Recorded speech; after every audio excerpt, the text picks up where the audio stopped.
So I get asked the question a lot, how do SARMs compare to anabolic steroids? Well, with anabolic steroids, you get some obviously amazing muscle building, fat stripping, strength gaining effects depending on what sort of steroid you go with or what concoction you go with. The downside is you get a lot of androgenic effects with that. So things like lots of dihydrotestosterone, DHT. So you'll hear DHT mentioned a lot, but no one really explains it. That's when testosterone converts into this kind of hybrid of testosterone called dihydrotestosterone, which is stronger than testosterone. So many people go, whoa, amazing, I've got to have that in my life. Well, there has side effects, unfortunately. So that can cause skin issues, it can cause prostate issues, even prostate cancer, male pattern baldness. Don't worry, I've never taken steroids in my life. This is just me genetically. So there's a lot of negatives. Some steroids can increase heart, liver, kidney issues. They can cause lots of damage there because they're androgenic effects. They go everywhere in the body. And they started to actually have an effect on all your organs and other tissues and things like that. So that's the negatives of anabolic steroids. I know a lot of people and a lot of top bodybuilders are having cardiovascular problems, dying of heart attacks. They age very quickly. A lot of it, to me, is down to anabolic steroids. SARMs came along. Now, I've bodybuilded and trained through my life from the age of 13 when I picked my first little weight up that I got for Christmas from Argos, some little puny 3 kilogram dumbbells, to walking into the first gym at 17, which was a rough and ready gym in Durham, where all the doormen used to work, to running a gym in Newcastle, one of the biggest gyms in the Northeast at the time, to then working in the health and fitness industry through supplementation, giving advice, talks, lectures, and training staff around the country on what nutrition and products will do. So it's been my life from leaving education, really. So the SARMs, I tried and did some research on about 5 years ago before I actually decided to get a little bit more involved into the SARMs. And I went and tried something called Ostarine, which is MK2866. Now, Ostarine is reportedly one of the sort of milder SARMs out there. I've not seen any side effects with Ostarine reported in the many years of research I've done. And in Ostarine, to cut a long story short, at the age I think I was at the time was 47, 48, so not particularly in my prime, I, in 8 weeks, increased my muscle mass by 10 kilos. People go, really?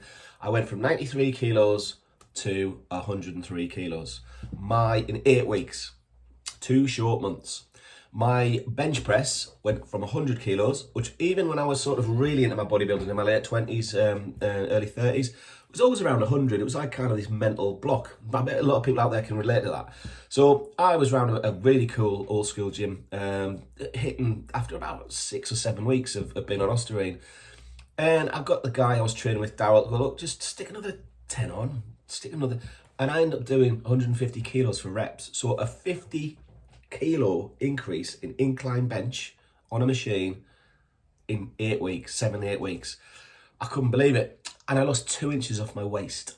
Now, I thought when I was bodybuilding in my 20s, if this product had been around, I would have taken it and competed properly.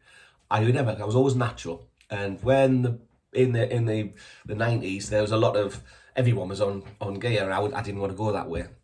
So I never competed. But Ostarine, from a safety aspect, I say I've not read anything negative. It was originally brought out, I believe, in the early 40s to actually help trying to slow down muscle wasting diseases. But what they were finding is these people weren't lifting weights. It was the 40s, for goodness sake. They were actually starting to regenerate muscle tissue. So not only did it slow it down, it actually started to regenerate muscle tissue in their bodies. This was in their 40s. So other SARMs have been done for like Cardarine for cardiovascular health and heart conditions, VO2 max improvements. So the ibutamoren, which is MK677, has been used extensively for bone health, bone healing, brilliant, skin tightening and skin conditions, and joints. Liganodrol, LDG 4033, I think, has been pronounced for tendons and joints. So it can actually help heal and repair and get your tendons and joints a lot stronger. So they all have actually a medical application in many cases. But there's a lot of good press, and a lot of the good press is usually people trying to peddle something. And a lot of the bad press is people who are actually selling maybe it's natural stuff and it's a competition, or they've done a little bit of research, like cardarine will give you cancer. Well, actually, they did that test on mice. The mice were called AMP mice, so they were sort of genetically modified mice anyway. And they give them dosages which would equate in humans to about 75 milligrams of the cardarine a day. We would only, for research advice, let people take 20 to 30 milligrams a day. So, and mice and humans, I know we're 98% sort of genetically linked on a DNA scale. It's a mouse and a human. So there's a lot of scaremongering going on. So I think it's important you do your research.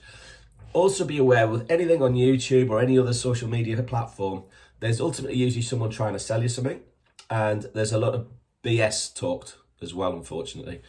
I am here. I've got a company that deals with SARMs. I've got a company that deals with health, natural health products as well. I've got a company that's actually a supplement company in England that deals with all the rare supplements, minerals, vitamins and herbals, and then the sports nutrition side.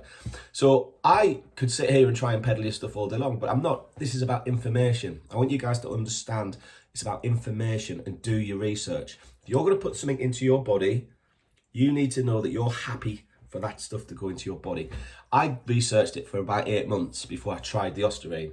I researched the companies out there that were dealing with it. My goodness, you can get SARMs from many places, particularly China at the minute. I wouldn't personally get involved with any of that. Mine are sourced either at a UK lab that are stringently tested for their quality and their purity, so 99% purity, and from an American laboratory in Pennsylvania, where we get that. Again, it's assayed, it's tested, the documents are available at any time. So it's good that for me, that I'm dealing with the pure real deal. There's no policing on SARMs. It's important you know this. So if you're going to get some SARMs to do some research on, there's no policing on it at the minute. So people can put anything they want on a label, and it doesn't matter. It doesn't mean it's in there. I'm a very ethical person that's worked in this industry. I've got in this industry to help people, to develop people, to make people better, to make people stronger, to make people healthier. So believe it or not, that's what my passion is. So I haven't got a Ferrari parked outside. I haven't come to my shop. This is my little office in the back of the shop. I work 6 days a week in my shop with my customers. Most of my customers, well, all of the customers are locals. I'm in the southwest of England. So I'm not there trying to take on the world. I'm happy. I've got a lovely family. I've got 2 lovely kids, a lovely wife and a dog that's sitting on my foot at the minute. So I'm here just to share information with you guys. Please do your research. Okay, don't just watch the first YouTube thing with some steroid enhanced bodybuilder going, take Liganadrol, it's the best thing ever. I've been on it for 2 weeks and look at me. See through the BS. Do something where you're confident. SARMs are different to steroids, getting back on track, because they are selective androgen receptor modulators. SARMs will go out and look for bones and muscle tissue. They leave the organs alone. So things like male pattern baldness, things like acne, things like mood swings and aggression don't seem to be working. Liver problems, kidney issues, heart issues don't seem to happen because they selectively look for damaged bones or damaged muscle and they repair them super fast. Now, I'm not a scientist. I don't know how that works, but that is the scientific evidence that's been shown. We're still in the early stages. I've worked with people who have used SARMs for nearly 5 years, just about 5 years coming up. And I've had no negative feedback from lots of people in lots of levels. And I have had nothing but positives, absolute positives. And that is to me very, very, very positive in many ways. I have many people now coming away from taking anabolic steroids to try the SARM route because of that. It's a safer route in many respects. We don't yet know the long-term effects of SARMs, and that's important for you to know as well. Okay, there's no such thing as a quick fix in the magic pill, so you need to get your diet on point and everything else, get it on point. If you're just getting into training for the first time, no matter what your sport, don't research SARMs, don't try them on yourself.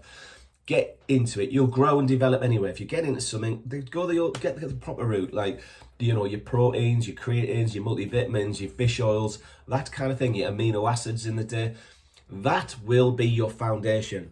SARMs would be something that, if you're researching it, you'd put that in on top of that once you've hit your kind of plateau and go, right, yes, I've stopped really developing, I've stopped growing, I've done everything I can. What's the next step? That's when I would suggest someone would consider doing some research into SARMs. You cannot buy it for human consumption. That's another important point to make. So be aware of that. It's because it's not FDA approved, so it would flag up in drug tests. So you got to be very, very careful if you're into sport as a professional that's drug tested. Don't take SARMs. Even though a lot of athletes have been doing that. So guys, hopefully that's a little bit of a very short information piece on, you know, steroids against SARMs. SARMs seem to be very, very much a safer alternative, with very much, again, from feedback point of view, more or less the same effects. Not exactly the same, but more or less the same. And that's quite revolutionary in the sports and fitness industry. Guys, have a great day. Train hard. Do all the other stuff, get your foundations right. Multivitamin, fish oil, protein repair, branched chain amino acids or essential amino acids, and get some creatine micronized or others down your neck, and you'll have some fantastic results. Have a great day. Cheers.